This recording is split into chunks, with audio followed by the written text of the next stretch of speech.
A'udzu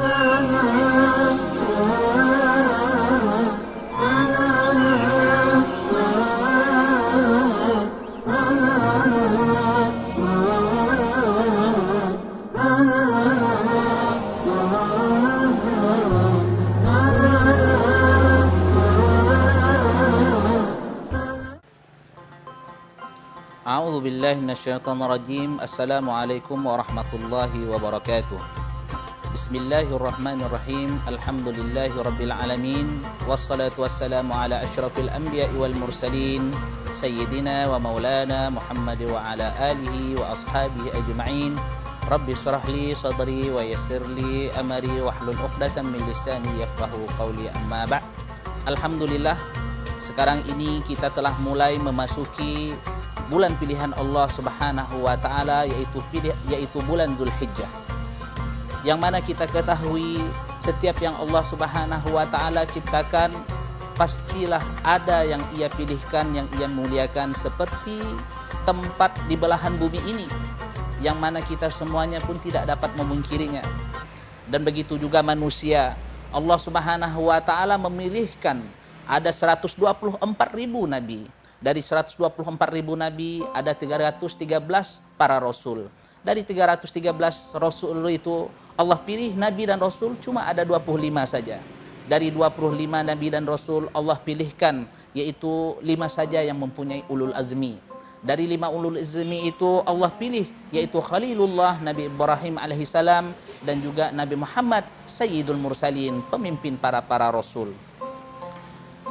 Dan bulan Zulhijjah ini adalah bulan utama yang dipilihkan Allah Subhanahu wa taala kepada kaum muslimin.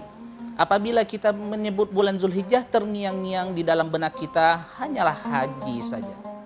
Tetapi begitu banyak kemuliaan sehingga Allah Subhanahu wa taala bersumpah dengan 1 sampai 10 hari bulan Zulhijjah ini. A'udzu billahi minasyaitonir rajim. Bismillahirrahmanirrahim. Wal fajr walayalin ashr. Dan demi sumpah, dan demi subuh, dan demi fajar Allah Subhanahu wa taala bersumpah. Dan demi 10 malam, yaitu 1 sampai 10 Allah Subhanahu wa taala bersumpah. Dan seluruh para ulama tafsir mengatakan bahwasanya 1 sampai 10 itu adalah bulan Zulhijjah. Dan Nabi Muhammad SAW berkata di dalam hadisnya, yang mana dirawikan oleh Abdullah bin Abbas radhiyallahu anhu maqala. Berkata Abdullah bin Abbas, semoga Allah Subhanahu wa taala meridainya. Berkata Rasulullah sallallahu alaihi wasallam, "Ma min ayyamin al-amal salih fiha ahabbu ila Allah min hadhihi al-ayyam." Tidak ada satu hari pun yang mana amalan saleh itu lebih mulia, lebih dicintai oleh Allah Subhanahu wa taala daripada hari-hari yang lain, yaitu 1 sampai 10 Zulhijjah ini. Lalu para sahabat pun terkagum dan takjub, dan lalu ia pun berkata kepada Rasulullah dan bertanya, "Wala jihadu fisabilillah ya Rasulullah?" Apakah jihad fisabilillah, jihad di jalan Allah pun tidak mampu untuk menandingi amal soleh di 1 sampai 10 Zulhijjah ini ya Rasulullah? Maka Rasulullah sallallahu alaihi wasallam menjawab, "Wala jihadu fisabilillah." Walaupun jihad fisabilillah, jihad di jalan Allah, illa rajulun kharaja bi nafsihi wa malihi falam yarja' illa min dzalika syai'. Kecuali seorang laki-laki yang keluar dari rumahnya, yang siap mengorbankan jiwa dan raganya dan hartanya, dan ia tidak kembali dengan membawa 1 pun dari harta itu. Artinya dia itu wafat di tengah peperangan dan tidak membawa harta-harta yang lain. Itulah amalan yang dapat menandingi amalan soleh di 1 sampai 10 Zulhijjah itu. Allah Subhanahu wa taala telah memberikan kita opsi. Allah Subhanahu wa taala telah memberikan kita jalan, pintu untuk menuju kepadanya, yang mana cuma ada dalam satu tahun, cuma 1 kali saja. Marilah kita manfaatkan 1 sampai 10 Zulhijjah ini beramal soleh kepada Allah Subhanahu wa Ta'ala. Dengan amalan soleh itu dapat menandingi orang yang berjihad di jalan Allah Subhanahu wa Ta'ala dengan mengorbankan jiwa dan raganya dan juga hartanya. Lalu para ulama pun mereka pun mengupas tentang hadis ini. Manakah yang lebih mulia bulan saat tanggal 1-10 Zulhijjah ataukah 1 sampai 10 awal di bulan Ramadan? Karena di bulan Ramadan adalah bulan pilihan Allah, yang dipilih Allah yaitu Sayyidus Suhur. Dia adalah pemimpin dari segala-segala bulan.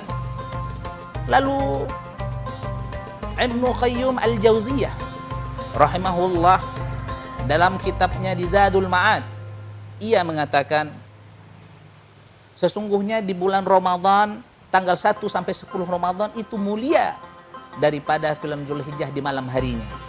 Dan sedangkan tanggal 1 sampai 10 Zulhijjah lebih mulia daripada bulan Ramadan di pada siang harinya. Kenapa? Karena di siang bulan Zulhijjah itu dari tanggal 1 sampai 10 terkumpullah induk-induk ibadah. Yang pertama, tanggal 8 Zulhijjah disebut dengan hari tarwiyah, hari berpikir, hari termenungnya Nabi Ibrahim alaihissalam ketika ia bermimpi menyembelih anaknya. Lalu ia pun berpikir dan termenung, apakah ini benar-benar adalah wahyu? Kalaulah wahyu, kenapa kok gila sekali? Tetapi kalau umpamanya bukanlah wahyu, kenapa kok terang dan jelas sekali? Akhirnya tanggal 8 Zulhijjah itu disebut dengan hari tarwiyah, yaitu hari termenungnya Nabi Ibrahim alaihissalam.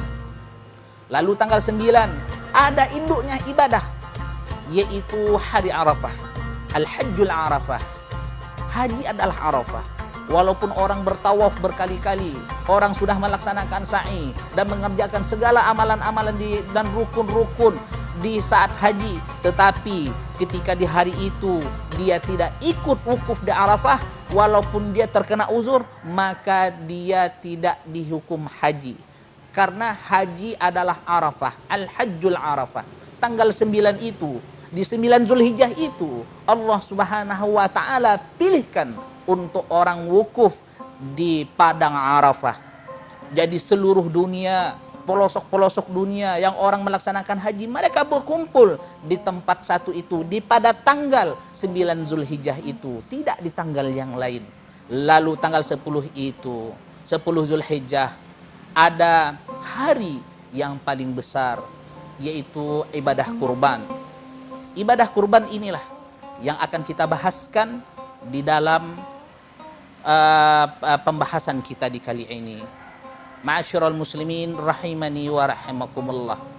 Sungguh waktu silam yang lampau kita pernah yang namanya orang-orang di sini demam akan batu cincin, batu permata.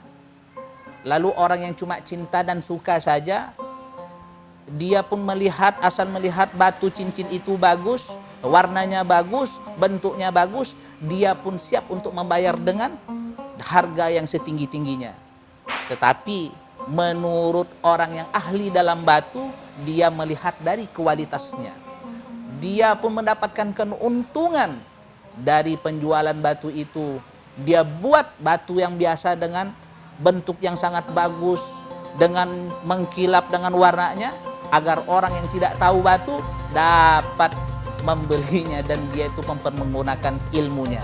Karena orang yang ahli batulah yang mengerti akan isi dan rahasia batu itu. Sekarang kita membuka isi di bulan Zulhijjah ini supaya kita mendapatkan fadilahnya, dapat dicintai oleh Allah Subhanahu wa Ta'ala. Bagi kita